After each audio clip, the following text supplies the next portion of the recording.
Hello everyone, പുറത്ത് നല്ല മഴയും തണുപ്പും. പക്ഷെ നമുക്ക് അങ്ങനെ അകത്ത് തന്നെ ഇരിക്കാൻ പറ്റില്ലല്ലോ. എനിക്കൊരു ക്ലാസ് എടുക്കാൻ പോകാനുണ്ട്. അപ്പം ഞാൻ രാവിലെ തന്നെ വണ്ടിയൊക്കെ എടുത്തത് ഇങ്ങനെ പോയിക്കൊണ്ടിരിക്കുകയാണ്. അപ്പോൾ അവിടെ എത്തിയപ്പോൾ തന്നെ ഞാനൊരു കോഫിയും ഉള്ളിവടയൊക്കെ കഴിച്ചിട്ടുണ്ടായിരുന്നു. അത് കഴിഞ്ഞ് നേരെ ഇതേ ക്ലാസ്സിലേക്ക് പോയി വിളക്ക് കത്തിച്ചിട്ട് പിള്ളേരൊക്കെ വന്നു തുടങ്ങിയിട്ടുണ്ടായിരുന്നു. ഇന്നങ്ങനെ കുറേ പേരൊന്നും ഉണ്ടായില്ല, കുറച്ച് പേരുണ്ടായിരുന്നുള്ളൂ. കാരണം മഴയൊക്കെ അല്ലേ, പിള്ളേർക്കും മടിയൊക്കെ ഉണ്ടാവില്ലേ. ഇപ്പം എന്താപ്പാ അങ്ങനെ അതൊക്കെ ക്ലാസ്സൊക്കെ കഴിഞ്ഞ് അങ്ങനെ ഇറങ്ങാൻ നേരത്ത് അത്യാവശ്യം ചെറിയൊരു ചാറ്റൽ മഴയൊക്കെ ഉണ്ടായിരുന്നു. അപ്പം ഞാൻ പിന്നെ നോക്കിയില്ല, നമ്മുടെ പോപ്പിൻസിൻ്റെ റെയിൻ കോട്ട് അങ്ങോട്ട് എടുത്തിട്ട്. പോപ്പിൻസിൻ്റെ റെയിൻ കോട്ട് എന്ന് പറഞ്ഞപ്പോൾ നിങ്ങൾക്ക് മനസ്സിലായില്ലെങ്കിലും ഇപ്പം മനസ്സിലായി കാണുമല്ലോ.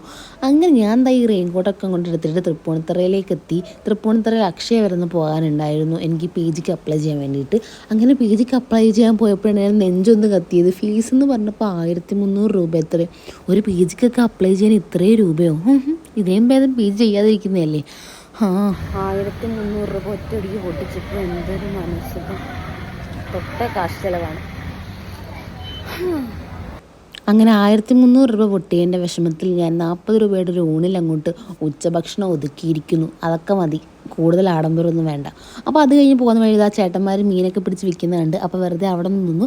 അത് കഴിഞ്ഞ് കുറച്ച് ദിവസമായിട്ട് എനിക്ക് ചെറിയൊരു മധുരം കഴിക്കാനൊരു ക്രേവിങ്സ് ഒക്കെ ഉണ്ടായിരുന്നു. അപ്പോൾ ഞാൻ വിചാരിച്ച് എന്നാൽ ഒരു ബേക്കറി കയറിയിട്ട് നല്ല ലഡു അങ്ങോട്ട് കഴിക്കാമെന്ന്.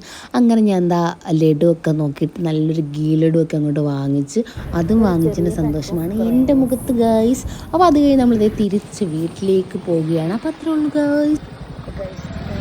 നമ്മുടെ ഇന്നത്തെ വീട്ടിൽ പോവാം.